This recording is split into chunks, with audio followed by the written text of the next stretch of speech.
পাগল হয়ে আছি তোরই কারণ সাথে করে এনেছি নেই মন তোর হাসির ছল তোর চুলের দল আমাকে কেড়ে নেয়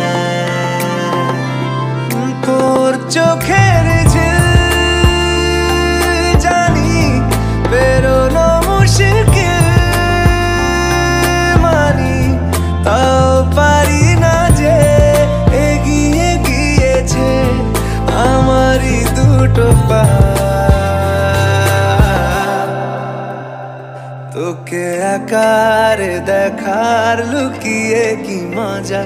সে তো আমি ছাড়া কেউ জানে না তোকে চাওয়ারা পাওয়ারা নয় রে সোজা সে তো আমি ছাড়া কেউ জানে না।